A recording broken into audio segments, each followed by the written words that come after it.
Hello friends, welcome to ஆரோக்கிய சமையல். இன்னைக்கு நம்ம வந்து நல்ல டேஸ்டான மஷ்ரூம் கிரேவி தான் செய்ய போறோம். வாங்க எப்படி செய்யலாம்னு பார்க்கலாம். மிக்ஸி ஜார் எடுத்துக்கலாம். இதுல வந்து ஒரு கைப்பிடி அளவுக்கு சின்ன வெங்காயம் வந்து எடுத்திருக்கேன். இதை வந்து நம்ம இதுக்குள்ள போட்டுக்கலாம். ஒரு தக்காளி வந்து கட் பண்ணி வச்சிருக்கேன். இதையும் நம்ம இதுக்குள்ள போட்டுக்கலாம். ஒரு ஸ்பூன் சோம்பு போட்டுக்கலாம். ஒரு ஸ்பூன் ஜீரகம் போட்டுக்கலாம். ஒரு ஸ்பூன் அளவுக்கு பெப்பர் எடுத்திருக்கேன். இதையும் நம்ம இதுல போட்டுடலாம். இது எல்லாத்தையும் அரைச்சி எடுத்துட்டு வந்துடலாம். நான் எல்லாத்தையுமே இப்போ வந்து நல்ல பேஸ்ட் மாதிரி அரைச்சி எடுத்துட்டு வந்துட்டேன். ஸ்டவ் ஆன் பண்ணிட்டு ஒரு பேன் வச்சுக்கலாம். இதுல வந்து ஒரு 1.5 ஸ்பூன் அளவுக்கு ஆயில் ஊத்திக்கலாம். எண்ணெய் வந்து சூடான பிறகு ஒரு சின்ன துண்டு பட்டை, 2 கிராம்பு, ஒரு பிரியாணி இலை எடுத்து வச்சிருக்கேன். இதை வந்து நம்ம இதில் போட்டுக்கலாம். இது எல்லாமே நல்லா பொரிஞ்சிடுச்சு. இப்போ வந்து ஒரு பெரிய வெங்காயம் வந்து நீளமா கட் பண்ணி வச்சிருக்கேன். இதையும் நம்ம இது கூட போட்டுக்கலாம்.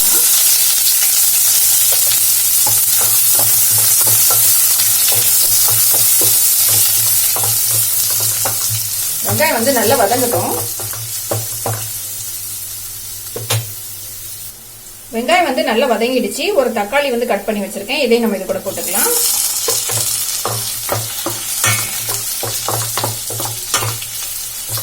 தக்காளி போட்ட பிறகு ஒரு ஸ்பூன் அளவுக்கு இஞ்சி பூண்டு பேஸ்ட் எடுத்து வச்சிருக்கேன். இதையும் நம்ம இது கூட போட்டுக்கலாம்.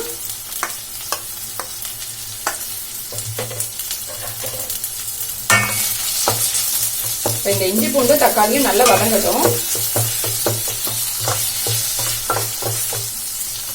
இப்ப தக்காளி வந்து நல்லா வதங்கிடுச்சு. நம்ம வந்து இப்ப ஸ்டவ் சிம்ல வச்சுட்டு மசாலா எல்லாம் போட்டுக்கலாம். 1/4 டீஸ்பூன் அளவுக்கு மஞ்சள்தூள்,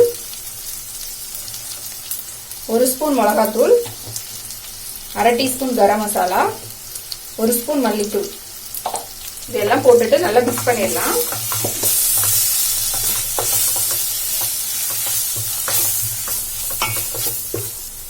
நல்லா மிக்ஸ் பண்ண பிறகு நம்ம மிக்சியில அரைச்சி வச்சிருந்த மசாலா வந்து இது கூட போட்டுக்கலாம்.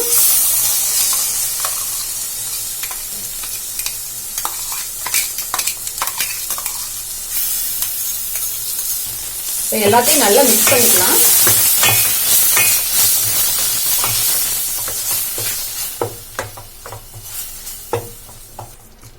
நல்லா வந்து மிக்ஸ் பண்ணிட்டேன். இந்த மசாலாவோட பச்சை வாசனை எல்லாம் போகட்டும். நம்ம வந்து இந்த வெங்காயம் தக்காளி எல்லாம் வந்து பச்சையா தான் அரைச்சிருக்கோம். அதனால அதுவும் நல்லா வதங்கட்டும்.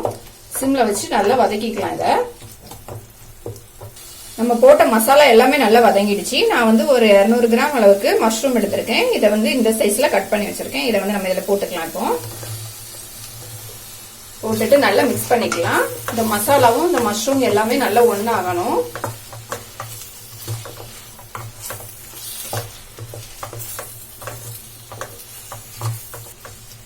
எல்லாத்தையும் நல்லா மிக்ஸ் பண்ணிட்டேன். இப்போ வந்து நம்ம தண்ணி சேர்த்துக்கலாம். எந்த அளவுக்கு கிரேவி வேணுமோ அந்த அளவுக்கு நம்ம தண்ணி சேர்த்துக்கலாம். தண்ணி சேர்த்துட்டு மிக்ஸ் பண்ணிக்கலாம். இத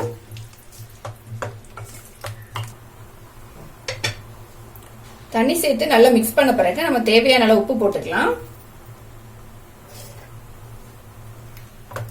இன்னைக்கு நான் வந்து கொஞ்சம் திக்கான கிரேவி தான் பண்ண போறேன். அதனால இந்த அளவுக்கு தண்ணி ஊத்திருக்கேன். நமக்கு இன்னும் கொதிச்சு வரும்போது இன்னும் வந்து கொஞ்சம் திக்காயிடும். மஷ்ரூம் வந்து நல்லா வேகணும். அதனால இதை க்ளோஸ் பண்ணி வச்சுக்கலாம். ஸ்டவ் வந்து மீடியமான ஃப்ளேம்ல வச்சுட்டு இதை நல்லா வேக வச்சிடலாம். நம்ம இப்ப நம்ம வந்து ஓபன் பண்ணி பார்க்கலாம். நம்மளோட கிரேவி வந்து ரெடி ஆயிடுச்சான்னு பார்க்கலாம். இப்ப வந்து குழம்பு வந்து நல்லா திக்காயிடுச்சு. எண்ணெயும் மேல பிரிஞ்சு வந்துருச்சு பாருங்க. இப்ப நம்ம வந்து ஸ்டவ் ஆஃப் பண்ணிக்கலாம்.